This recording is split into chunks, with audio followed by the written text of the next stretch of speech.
School കുട്ടികൾക്ക് 5 kilo അരി ഓണക്കാലത്ത് നൽകാറുണ്ടായിരുന്നു. ഇത് 4 ആക്കി കുറച്ചു. അത് വിതരണവും മുടങ്ങി. എട്ടാം ക്ലാസ് വരെയും സർക്കാർ അംഗീകൃത വിദ്യാലയങ്ങളിൽ പഠിക്കുന്ന 26 ലക്ഷം കുട്ടികൾക്ക് ഓരോരുത്തർക്കും 4 കിലോ അരി വീതം വിതരണം ചെയ്യുന്ന പദ്ധതിയാണ്. ഓരോരുത്തർക്കും 4 കിലോ അരി വീതം 4 ആക്കി കുറച്ചു. സപ്ലൈകോ, റേഷൻ കട ഇവ വഴിയുള്ള വിപണി ഇടപെടൽ തന്നെ താളം തെറ്റിയിരിക്കുകയാണ്. ഓണക്കാലത്തെങ്കിലും സർക്കാർ കാര്യക്ഷമമായി ഇടപെടും എന്ന പ്രതീക്ഷയാണ് ആളുകൾക്ക് ഉണ്ടായിരുന്നത്. ഇല്ല, ഇപ്പൊ പൊതുവെ നോക്കുമ്പോഴേ പുറത്തൊക്കെ ഭയങ്കര വിലയാണല്ലോ. ഇപ്പൊ ഇവിടെ എങ്ങനെയുണ്ട് വില? കുറവ്. താളം തെറ്റിയിരിക്കുകയാണ്. കുറവ് തന്നെ. ഉണ്ട്, എല്ലാ സാധനവും ഉണ്ട് മോനെ. മുളക്, മല്ലി, ശർക്കര എല്ലാ ഐറ്റവും വാങ്ങിച്ചിട്ടുണ്ട് മോനെ.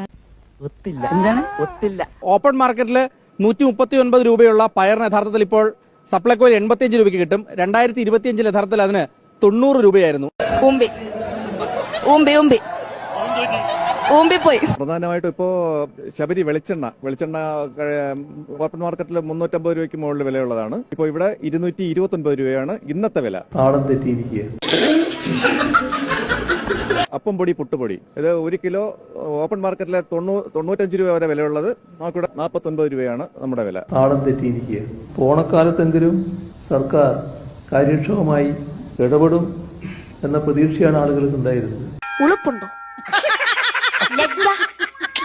ചിരിയെങ്കിലും വിവരം ഉണ്ടോടാ, നാണം കെട്ടവരെ. ഇവിടെ ഉള്ളൊരു 80% മുകളിൽ സാധനങ്ങളും വളരെ വളരെ ലാഭത്തിൽ കിട്ടുന്ന സാധനങ്ങളാണ്. ആൾക്കാർ ഇടിച്ചു കയറിയാൽ കൊടുക്കാൻ സാധനം കിട്ടാതെ വരും. അതിനു വേണ്ടി അപ്പോഴപ്പോഴും നമ്മൾ വരുത്തുന്നുണ്ട്. ഉറപ്പായിട്ടും ഒരു ഷോർട്ടേജ് വരില്ല. താളം തെറ്റിയിരിക്കുകയാണ്.